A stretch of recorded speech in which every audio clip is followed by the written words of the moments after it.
Seigarren puntua. Mozioa sistema elektrikoaren eta energia erreformaren legeari buruzkoa. Punto 6. Moción relativa a la ley de sistema eléctrico y la reforma energética. Manu. Bueno, vamos a ver. Moción relativa a la ley del sistema eléctrico y la reforma energética. Exposición de motivos.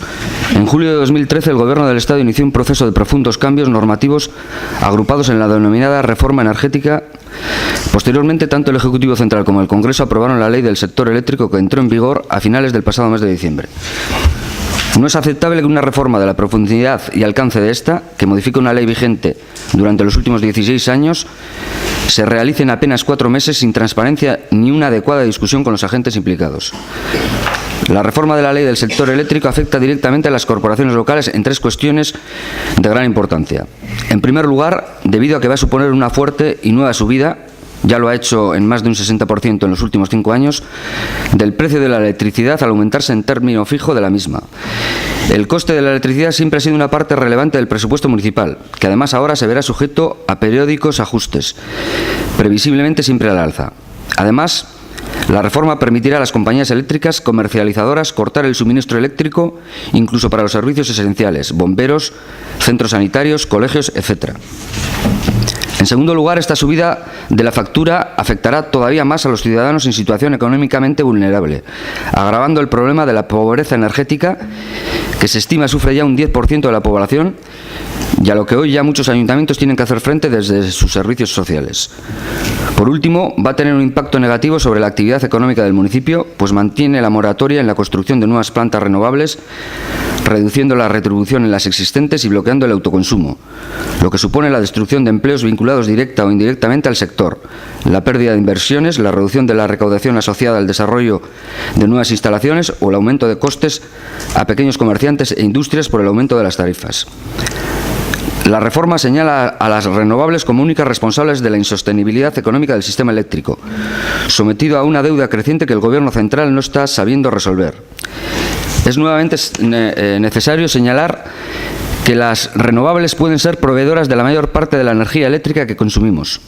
Como ejemplo, en los primeros 9 meses del año 2013, han aportado el 40% de la energía eléctrica consumida.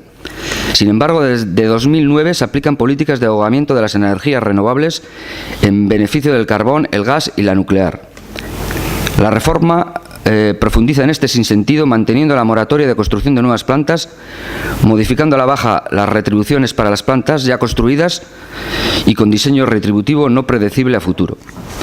El autoconsumo, una realidad que se impondrá pronto por costes y sencillez, con la que el ciudadano puede ceder parte de la electricidad que genera a la red cuando no la consuma, evitando pérdidas por transporte y avanzando en soberanía energética, ha sido bloqueado con un peaje sobre la generación que no se ha realizado en ningún otro país del mundo.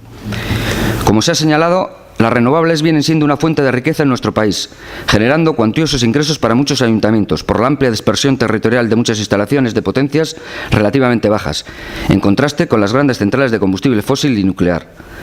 Aún más importante es su demostrada capacidad de generación de empleo, desde la ingeniería y fabricación de paneles solares y aerogeneradores hasta la instalación y el mantenimiento, con capacidad de revitalizar la actividad económica de medianas y pequeñas poblaciones. Además, la eficiencia, el ahorro, el autoconsumo y las renovables son instrumentos necesarios para reducir las importaciones energéticas.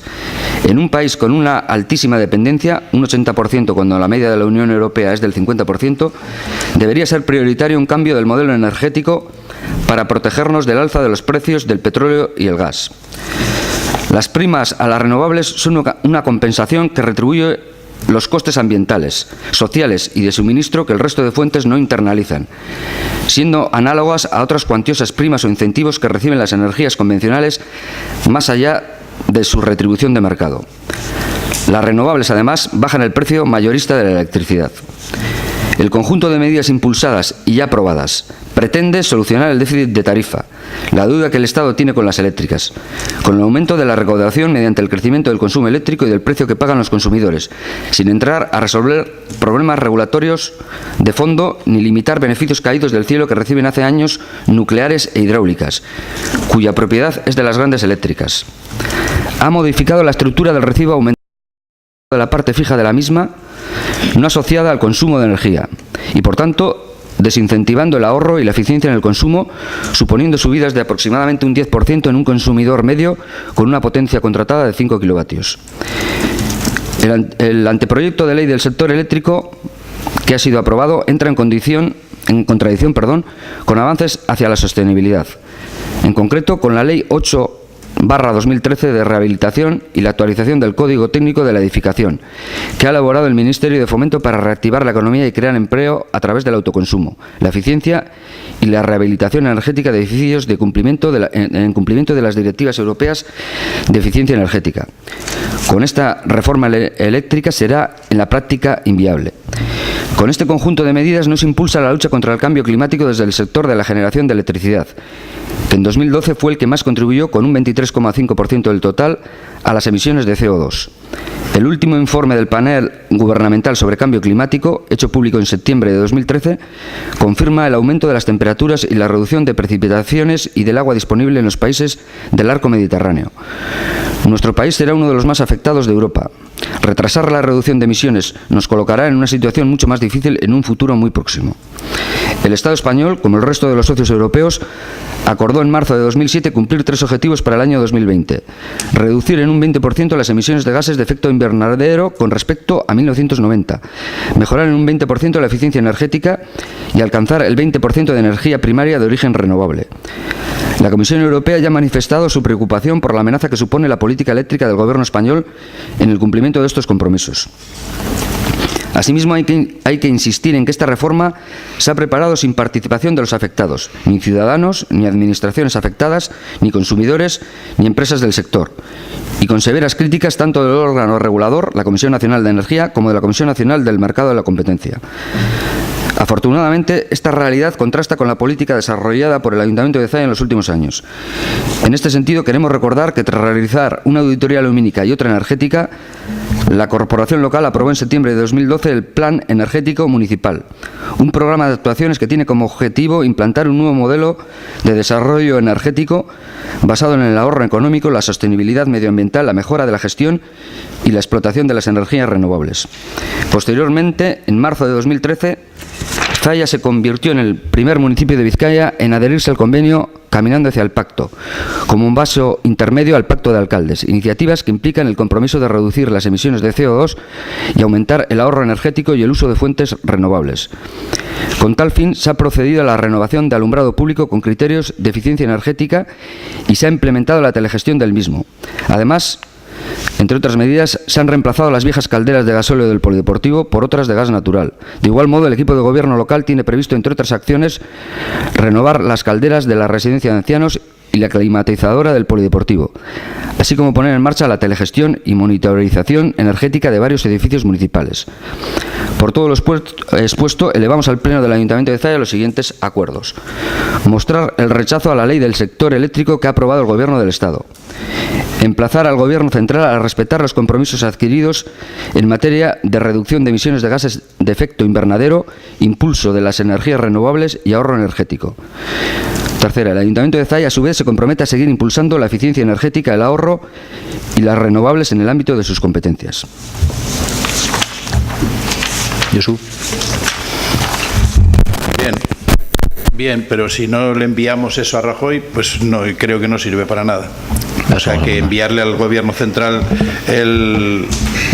lo que hemos aprobado en el Ayuntamiento de Zalla creo que es lo más importante, porque creo que es un buen texto. Que, por cierto, me gustaría saber también quién lo ha elaborado para darle la enhorabuena. Agich.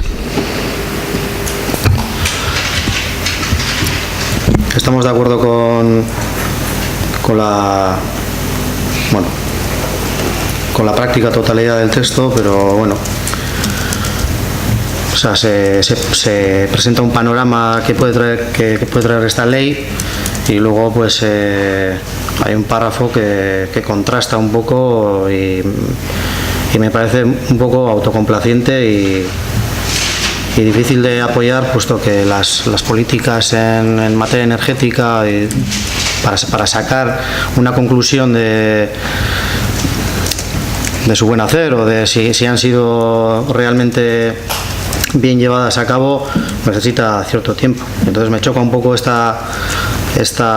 párrafo de afortunadamente esta realidad contrasta con la política desarrollada por el Ayuntamiento de Zalla, pareciendo aquí que el Ayuntamiento de Zalla ha hecho una política impresionante en este sentido, y tampoco nos parece que sea, por lo menos no sacamos una conclusión directa de que los resultados hayan sido los que se venden desde el grupo que gobierna. Caminando hacia el pacto, cuando se votó aquí, cuando se estuvo valorando un poco, a mí me pareció una propuesta un poco concreta. Eso de reducir las emisiones de CO2, poco contrastables, ¿no? Sí puede llegar a eso o no. Con lo cual, estando de acuerdo con la práctica totalidad del texto, pero no nada de acuerdo con ese párrafo, nos vamos a abstener. Esther. Bueno, nosotros también nos vamos a abstener y también estamos de acuerdo con prácticamente la totalidad. De hecho, en el punto 2 de emplazar al Gobierno central a respetar los compromisos adquiridos en materia de reducción de emisiones de gases de efecto invernadero, impulso de energías renovables y ahorro energético, estamos todos completamente a favor, aunque sí cabe señalar que detrás de muchos de estos proyectos de energías renovables que se han puesto en marcha hay una intención especulativa de obtención de materias primas más allá de una filosofía, digamos, medioambientalista, que muchas veces se mueven por intereses concretos. Luego, en el punto 3, en que el Ayuntamiento de Zalla se compromete a seguir impulsando la eficiencia energética, el ahorro y las renovables en el ámbito de sus competencias, estamos de acuerdo que esa es la visión que tiene que tener. Lo único que también hay que tener en cuenta, qué implica esta decisión para el Ayuntamiento, ¿no?, de cara al futuro, ¿no?, qué tipo de sostenibilidad económica tenemos para llevar a cabo este compromiso. Y en cuanto al punto 1, mostrar el rechazo a la ley del sector eléctrico que ha aprobado el Gobierno del Estado, no lo podemos aprobar afirmativamente porque desde Madrid nuestro grupo ha conseguido importantes concesiones a las empresas vascas en el trámite parlamentario. Por lo tanto, en el conjunto de que vemos muchas cosas que son positivas y consideramos que sí podríamos emitir nuestro voto, hay partes del texto en las que no, pues nos abstenemos. Bueno, respecto a lo que ha comentado Aguis, creo que necesitamos un poco de margen para cuantificar los resultados de estas medidas en materia de sostenibilidad energética que hemos empezado a implementar, pero yo creo que en breve podremos constatarlos y creo que son pasos, y todo lo que sea dar pasos hacia adelante pues es positivo ya de por sí.